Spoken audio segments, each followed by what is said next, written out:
Hey guys, this is Austin, and today at E3, Xbox finally has their next generation, Project Scarlett. So first of all, let's talk specs. Inside, there is going to be another AMD-based APU. It has their latest Zen 2 core, as well as they have Navi graphics. Now, this is going to give it a huge leap in two different areas. First of all, the CPU on the Xbox One as well as the PS4 is notoriously weak. It's a Jaguar-based CPU. It's really meant for like mobile applications, super underpowered. So the fact that these new consoles are getting a huge CPU bump are going to bring them much closer to what the PC is capable of. The other aspect is the graphics. So with Navi graphics on board, this will not only support 8K, although that'll most likely be for video, but importantly, it does support 4K at a full 120 frames per second. That paired with the variable refresh display means that you can actually get some proper PC-like graphics out of the brand new Xbox, as well as of course the brand new PS5. As again, all these specs are literally identical as far as I can tell. Jock, are you ready to buy an Xbox Project Scarlett? I am ready to buy an Xbox. It will be $800. Are you ready? $800? I just made that up. Yes, I'll buy one for $8. I think it should be $499. That's what I'm gonna call. I'm gonna call $499 in 2020, and it comes with a fancy box as well.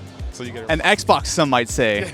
So there's no doubt that this thing is going to be pricey, but there are a lot of other cool features on board. So it does support GDDR6, not a huge surprise, as well as it does support ray tracing. Now this is actually one area where Sony wasn't super clear on what exactly they're doing with the ray tracing, but it should be nice to see exactly that we are getting this on the next generation of consoles. Again, we're seeing very much that same level of PC spec, just coming over to the console side of things. Now Project Scarlett, and to be fair, that's probably not going to be the final name when it actually ships next year, is very much an evolution of what we've seen with the Xbox One as well as the PS4. It's an AMD-based CPU architecture, GPU architecture, basically just essentially it's just a PC in a box.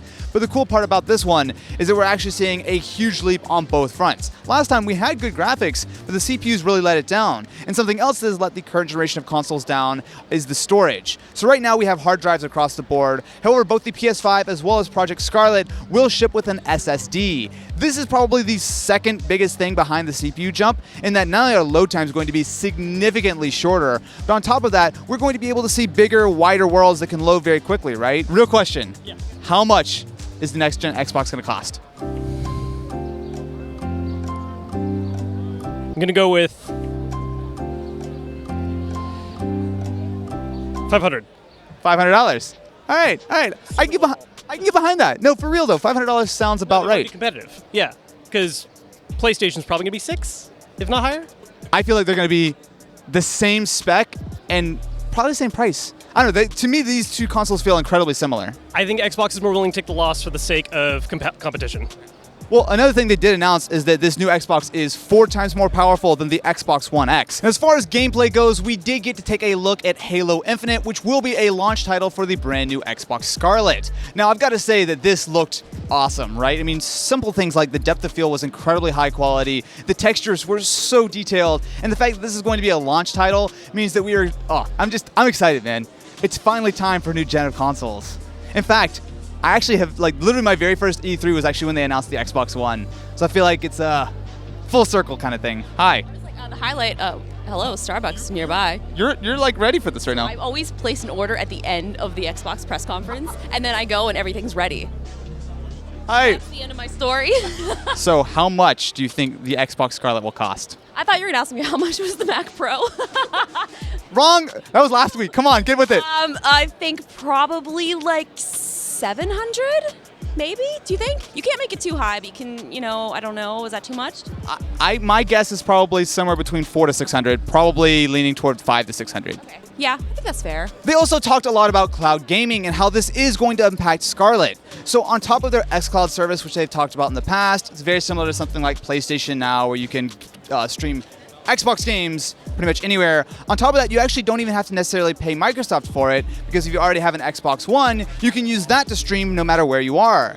Now this is of course going to be very dependent on the internet, but it's a really cool feature. They're also expanding Xbox Game Pass to PC. So for $10 a month, you get access to somewhere in the neighborhood of about 100 games. And the cool part about it is that there's also an additional Xbox Game Pass Ultimate feature, which will be $15 a month, but includes Xbox Game Pass for Xbox, PC, and Xbox Live. I swear I just said the word Xbox 12 times in that one sentence. Okay, so I'm asking literally everyone this question. How much will Scarlett cost? I feel like Microsoft won't go crazy high because we saw what happened with the Xbox One. I'd be surprised. I'd say 5 to 6. If it were higher than that, even 5 to 6 is like pushing it. I'm hoping 5. If it's 6, that's the max. Well, I mean, you figure the One X right now is $500, and you're adding an SSD, which is going to be very expensive, brand new CPU, GPU, ray tracing, all that kind of fun stuff. I think 500 is, to me, probably close to the floor. Yeah, no, I think that'd be great. If people expect, I don't know, if they price it any higher, people are just gonna, people, they're gonna be upset. It's a lot of money. People getting upset on the internet since forever ago. Microsoft also announced a brand new version of the Elite controller. So there are a lot of small but important improvements. So it finally has a rechargeable battery that's built in, you shouldn't have to pay for. So that's nice. It has Bluetooth, it has USB-C, and the entire controller's basically been renovated. Renovated? Redesigned is probably a better term. So not only do you have adjustable sticks, you have more options for customization, you have new grips. This thing actually looks pretty dope, but I actually don't think we have a release date yet. It's soon, I think. To me, E3 this Xbox seems very much focused on not only the next generation of consoles, but importantly on the games that will actually be run there. Because put simply, these consoles are going to be very similar, right? The games are going to be the differentiator, and Microsoft is the company with a lot of money, and they're not afraid to use it to buy studios such as Double Fine, which they announced today, to make sure they are really staying on top of this next generation of consoles. I mean, Phil Spencer put it very clearly, this next console is about gaming. It's not about Kinect, it's not about video, it's not about any of that stuff. It is about making sure this is one of the best places to play games, and from what I've seen so far, it looks like they've done a great job. This is super, super exciting. Now, mind you, we have no price, or what it looks like, or what makes this any different than the PS5, but I do know this. Make sure to subscribe for the next 5 years of console comparisons.